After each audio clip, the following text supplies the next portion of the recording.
Alors, je m'empresse de donner la parole à Annie parce qu'il ne nous reste plus assez de temps, surtout que nous avons Crotal qui se prépare déjà dans nos coulisses pour ActuNet et elle a décidé aujourd'hui de nous parler d'Akuma TV. Akuma TV, en langue Ewondo, tout à l'heure, Andrea Bomo, je ne vais pas m'hazarder, elle va nous expliquer ce que cela signifie. En tout cas, c'est en langue Ewondo qu'ils ont choisi ce nom. Et c'est une web TV qui se veut une plateforme qui peut valoriser la culture africaine.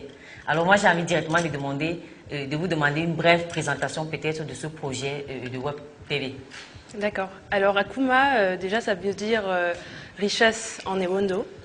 Donc richesse parce que c'est le mot qui semblait rassembler le message qu'on souhaitait passer à travers cette web TV qui est née d'une envie de promouvoir simplement notre culture parce que je suis étudiante à Paris et de l'autre côté, je n'avais aucun moyen d'avoir accès aux informations au Cameroun. C'est-à-dire que quand on n'a pas la télé, qu'on ne capte pas des chaînes africaines, on est déconnecté complètement. Et donc quand je suis rentrée, j'ai été assez stupéfaite de voir à quel point il y a des choses qui se passent, il y a des talents, il y a des choses qui se bougent, mais on nous montre tout le temps la même chose dans les médias traditionnels en tout cas. Donc l'idée est partie de là, de montrer une Afrique positive, de montrer une jeunesse qui se bouge. Et la culture, selon moi, c'est véritablement ce qui rassemble toute l'Afrique. Parce que le média, Akuma TV, c'est un média qui se veut panafricain.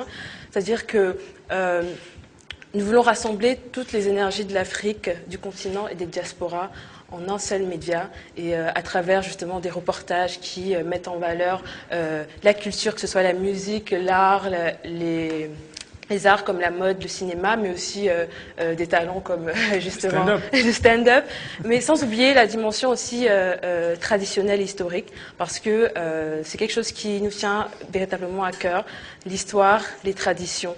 Donc ce sera un média qui sera hybride, c'est-à-dire qu'on parlera en même temps de tout ce qui se fait de moderne, que ce soit dans les nouvelles technologies, dans les innovations, mais aussi des retours aux racines, c'est-à-dire qu'on parlera aussi bien de ce qui se fait dans nos villages, parce que nous, jeunes, avons tendance à ne pas savoir véritablement qui nous sommes. Donc, mais est-ce que la web... Je vais demander c'est qui la cible. Je pose la question parce que un web TV ou alors une web TV pour quelqu'un qui vit ici avec notre vitesse de connexion. La connexion. Il me semble que c'est pas véritablement pour nous. Hein. Bien sûr, c'est une des grosses problématiques de ce projet parce que l'avantage d'Internet, c'est qu'on touche énormément de monde. C'est-à-dire dans le monde entier, c'est un média de masse aujourd'hui qui n'est pas négligeable. Et l'inconvénient, c'est que le Cameroun en particulier, où Akuma est basé, puisqu'on est basé au Cameroun, c'est un pays où l'infrastructure en elle-même n'est pas suffisamment développée. Donc c'est quelque chose qui nous pose problème, mais c'est pas quelque chose qui va limiter notre ambition dans le sens où le public, la cible, c'est la jeunesse africaine du continent et des diasporas. Donc évidemment, celle des diasporas aura facilement plus accès à ce média-là, mais la jeunesse africaine ne sera pas lésée parce que le contenu qui sera mis en ligne sera très léger, c'est-à-dire on a des formats de vidéos de 5 minutes, 10 minutes maximum, donc c'est suffisant pour réussir, malgré les conditions Internet au Cameroun et dans les pays africains, de regarder ces vidéos-là. Alors, on va peut-être sortir là. Je remarque que vous êtes très, très africainement vêtu. Autant pour moi, c'est voulu. C'est pour rester dans la logique d'Akuma. C'est pas une logique, c'est une façon de vivre. C'est ce que je suis. Et j'estime que, on dit que l'habit ne fait pas le moine, mais c'est à l'habit qu'on reconnaît le moine. Donc j'estime que je porte mon africanité parce que c'est ce que je suis. Ce n'est pas un déguisement, c'est un message également. Oui, mais Jules, oui, Valérie, tu n'as pas remarqué que moi aussi j'étais africanement. Le gars, il remarque seulement.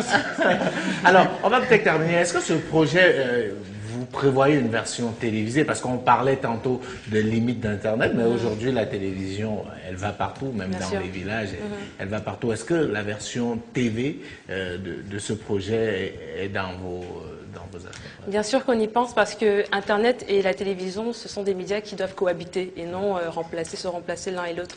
Donc évidemment, ce serait un moyen aussi de donner accès à Akuma à plus de personnes. Celles qui n'auraient pas accès à une connexion Internet pourront regarder des programmes Akuma TV sur des chaînes télé qui sont dans la même dynamique que nous, c'est-à-dire une dynamique panafricaine, positive et engagée. Merci beaucoup. On est pas mal tombé. Voilà, on va dire que on fait semblant, mais il faut aussi qu'on se trahisse un peu. On va pas dire qu'on ne connaît pas Andrea. Très étranger à Andrea, qui est en stage à Vox Africa depuis, 2 mois? Non, plus, ça fait un peu plus. Le temps passe vite. Merci en tout cas d'être venu nous parler de ce projet et on espère que l'avenir vous donnera raison dans ce combat.